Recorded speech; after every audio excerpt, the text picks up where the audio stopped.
আসসালামু আলাইকুম। অনার্স ভর্তি 2026 একমো রিলিজ স্লিপের রেজাল্ট কিভাবে দেখবেন, সম্পূর্ণ প্রসেস জানতে পারবেন আজকের এই ভিডিওতে। তাই আজকের এই ভিডিওটি আপনারা দেখতে থাকেন।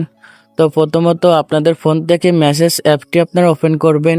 তারপর নিচে লেখা রয়েছে স্টার্ট শেয়ার, তো আপনারা এখানে ক্লিক করবেন। তারপর এখানে এমন চলে আসবে, এখানে সার্চ বারের মতো একটি আইকন রয়েছে, এখানে আপনারা লিখবেন 16, তারপর 3টা 2 দিবেন। তারপর এখানে দেখতে পাচ্ছেন লেখা রয়েছে সেন্ড টু, তো আপনারা সেন্ড টুতে আপনারা ক্লিক করবেন। সেন্ড টুতে আপনারা ক্লিক করবেন। তো সেন্ড টুতে ক্লিক করার পর কিন্তু এমন চলে আসবে। তো আপনাদের এখানে কিন্তু কিছু লিখতে হবে। তো এখানে আমি যেটা লিখছি, তো আপনারা সেম সেটাই লিখবেন। তো আপনারা প্রথমত বড় হাতে লিখবেন। বড় হাতে লিখবেন আপনারা NU, তারপর আপনারা স্পেস দিবেন। স্পেস দেওয়ার পর ATHN, তো আপনারা এটা লিখবেন।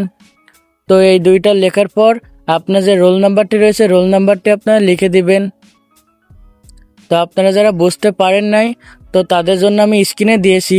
তো আপনার স্ক্রিনে যেভাবে দেখানো হয়েছে সেমভাবে আপনারা এইগুলা করবেন, তাহলে আশা করছি আপনারা কোন কলেজে ভর্তি হয়েছেন দেখতে পারবেন। আর অবশ্যই আপনারা মেসেজ দেওয়ার জন্য অবশ্যই 2 থেকে 3 টাকা কিন্তু আপনাদের লাগবে। তো আপনারা ব্যালেন্সে আগে থেকে 2 থেকে 3 টাকা আপনারা রেখে দিবেন, তাহলেই কিন্তু আপনারা এখান থেকে SMS করতে পারবেন। তো আশা করি আপনারা বুঝতে পারছেন। তো আজকের এই ভিডিওটি এই পর্যন্ত ছিল। ভিডিওটি ভালো লাগলে অবশ্যই আপনারা আমাদের এই চ্যানেলটি সাবস্ক্রাইব করে দিবেন। আর আপনার কোনো প্রকার সমস্যা হইলে অবশ্যই কমেন্ট বক্সে জানাবেন।